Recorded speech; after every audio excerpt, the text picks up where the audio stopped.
ఆ ముగ్గురి దారెట్టు. గత అసెంబ్లీ ఎన్నికల్లో టీడీపీ ఘోర పరాజయం పాలైన తర్వాత ఆ పార్టీకి చెందిన నలుగురు రాజ్యసభ సభ్యులు కమలం కండువా కప్పుకున్నారు.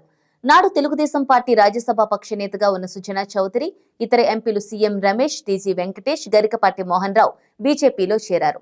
అంతేకాక రాజ్యసభలోనూ తెలుగుదేశం లెజిస్లేటర్ పార్టీని బీజేపీలో విలీనం చేశారు. బాబుకి అత్యంత సన్నిహితంగా ఉండే నేతలు బీజేపీలో చేరడం నాడు రాజకీయ వర్గాల్లో సంచలనంగా మారింది. రక్షణ కోసం బాబే వారిని బీజేపీలోకి పంపించారన్న చర్చలు సాగాయి. ఎందుకంటే బ్యాంకులు ఇచ్చిన కంప్లైంట్ ఆధారంగా CBI banking securities fraud cell Sujana Chowdary కంపెనీలపై ఎఫ్ఐఆర్లు నమోదు చేసింది. తర్వాత ఈడీ కూడా కేసులు నమోదు చేసి ఆస్తులు అటాచ్ చేసింది. ఆ తర్వాత పరిణామాలతో సుజనా కమలం గుటికి చేరారు. అలాగే సీఎం రమేష్ ఇంటిపై కూడా ఐటీ దాడులు జరిగాయి. ఆయన నివాసాలు, కార్యాలయాల్లో ఐటీ అధికారులు సోదాలు నిర్వహించారు. అలాంటి తరుణంలో వారు కేంద్రంలో అధికారంలో ఉన్న బీజేపీలో చేరడంపై రకరకాల చర్చలు సాగాయి. ఇక వీరిద్దరితో పాటు గరికపాటి, టీసీ వెంకటేష్ కూడా కమలం తీర్థం పుచ్చుకున్నారు. 5 ఏళ్లు గడిచాయి. సీఎం రమేష్ తప్ప మిగతా వారి పదవీ కాలం ముగిసింది. ఏప్రిల్తో సీఎం రమేష్ పదవీ కాలం పూర్తవుతుంది. బీజేపీ వీరికి మళ్లీ ఛాన్స్ ఇచ్చే పరిస్థితి లేదు. దీంతో మళ్లీ వీరు సైకిల్ ఎక్కుతారా అన్న చర్చలు సాగుతున్నాయి. వాస్తవానికి బీజేపీలో చేరినా వీరు టీడీపీ స్టాండ్ లోనే పనిచేశారని విమర్శలు ఉన్నాయి. టీడీపీకి అనుకూలంగానే గత 5 ఏళ్లుగా వీరి ప్రసంగాలు ఉండేవి. గతంలో టీడీపీ సీనియర్ నేతలతో సుజనా చౌదరి సమావేశమయ్యారు కూడా. అంతేకాక చంద్రబాబు అరెస్టు సమయంలోనూ స్పందించారు.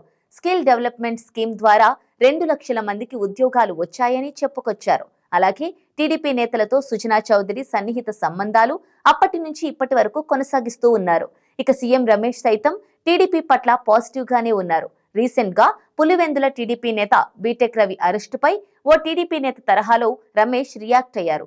రవి అరెస్ట్ తీరుపై తమ దగ్గర అన్ని ఆధారాలు ఉన్నాయని పేర్కొన్నారు. ఆధారాలతో కేంద్ర హోంశాఖకు ఫిర్యాదు చేశానని చెప్పారు.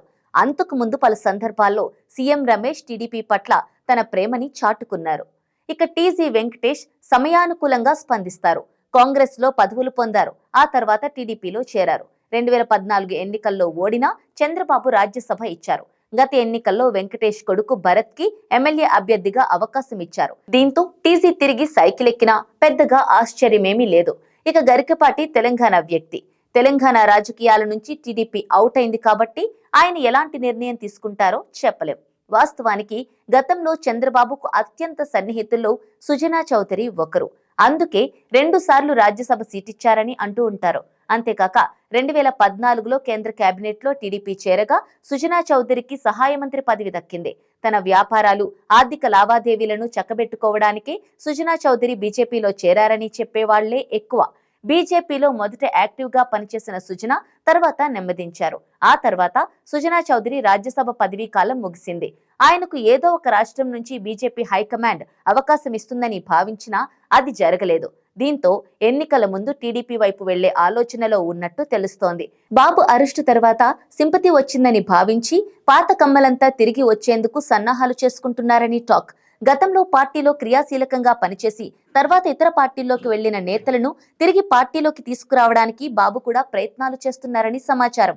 ఈ క్రమంలోనే సుజనా, సీఎం రమేష్ తిరిగి టీడీపీలోకి ఎంట్రీ ఇస్తారని చెబుతున్నారు. టీజీ వెంకటేష్ సైతం అదే దారిలో వెళ్లే ఛాన్స్ కనిపిస్తోంది. ఎన్నికలకు మరో 3 నెలల సమయం ఉన్న నేపథ్యంలో ముగ్గురు నేతలు రాజకీయ భవిష్యత్తుపై చర్చిస్తున్నట్టు తెలుస్తోంది.